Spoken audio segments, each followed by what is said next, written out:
બોટાદ જિલ્લાના સ્વામીના ગઢડા તાલુકાના ગુંદાળા ગામના વતની સાગરભાઈ ગોહિલ સુરતમાં આવીને પોતાનો આ નાનો એવો બિઝનેસ ચાલુ કર્યો છે, મહાદેવ કોલેજન ભેળ કરીને। આ તમે જોઈ શકો છો, આ મસ્ત મજાની કોલેજન ભેળ બનાવે છે અને મિત્રો લીલી ભેળ બનાવે છે, ટેસ્ટમાં ખૂબ જ જોરદાર હોય છે અને એની આ ગ્રીન ચટણી પણ ખૂબ જ જોરદાર છે। અને આ તમે જો આ વેફર ચટણી બનાવે છે, વેફરની ઉપર પણ લીલા કાંદા મસાલો લીંબુ છાંટીને આપે છે અને આ બને છે આપણી આ કચોરી ભેળ, એ પણ ટેસ્ટમાં જોરદાર છે।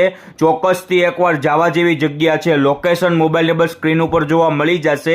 આ તમે જો આપણી આ કચોરી ભેળ તૈયાર થઈ ગઈ છે, આપણી આ કોલેજન ભેળ તૈયાર થઈ ગઈ છે, વેફર ચટણી પણ આવી ગઈ છે। આપણે ત્રણ વસ્તુ ટેસ્ટ કરી હતી, ટેસ્ટમાં જોરદાર છે। તો इसने બને એટલી મેક્સિમમ શેર કરજો, સાગરભાઈ થોડો ઘણો સપોર્ટ થાય તો પછી રાહ નહીં જોતા પહોંચી જ જજો મારા વાલા। મોજ મોજ ને મોજ પડી જવાની છે મારા વાલાને।